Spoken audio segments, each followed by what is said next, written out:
All right, let's do our next analysis, LHA4. We'll start by going to our PDB, selecting record number 5, Laser Hazard Analysis 4. We go to Add-ins, EasyHaz PDB menu, load parameters from PDB record, boom. And the parameters are loaded. We're dealing with a repetitive pulsed YAG laser this time. And so the inputs are a little different. You'll notice that we've selected mode of operation for repetitive pulse. This time we're inputting the energy per pulse, which is 10 joules. It's being delivered in a 2 millisecond pulse duration at 10 hertz or 10 pulses per second. Again, the exposure duration, ANSI default, is 10 seconds. And then our beam information is a circular Gaussian in the 1/e² points, 5 millimeter beam diameter, 4 milliradian beam divergence. A few interesting things here. You'll notice there's a difference in the MPE, and that's because the MPE is not based off of the exposure duration as was the previous example. It turns out that, as we've learned, repetitive pulse has two rules. And the rule that the system is using is Rule 1, which is about the single pulse. What it's saying is this amount of energy delivered in 2 milliseconds, okay, has a bit of a smack to it. Okay, we look down here, and that's indicated by the peak power. This is, each pulse has a peak power of 5,000 watts.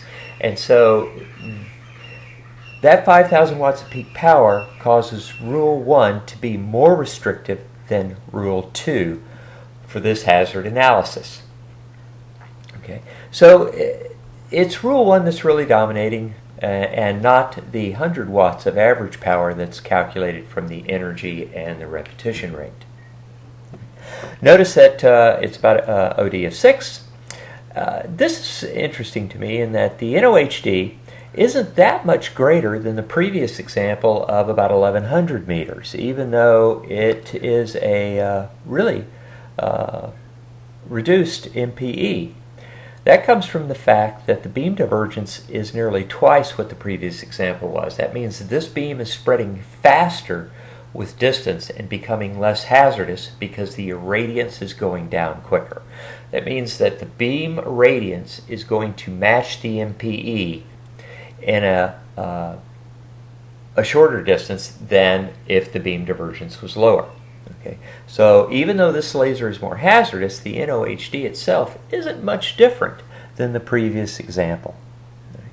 Again, we can look in the irradiance and limiting aperture, compare it to the MPE. Notice that the average irradiance and limiting aperture is the same as the previous example, but we're getting higher OD values and a greater NOHD, even though the beam divergence is twice the previous example, because the MPE is lower. And that's because the MPE is based off the single pulse rule, Rule 1.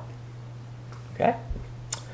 All right, let's move on to analysis number 5.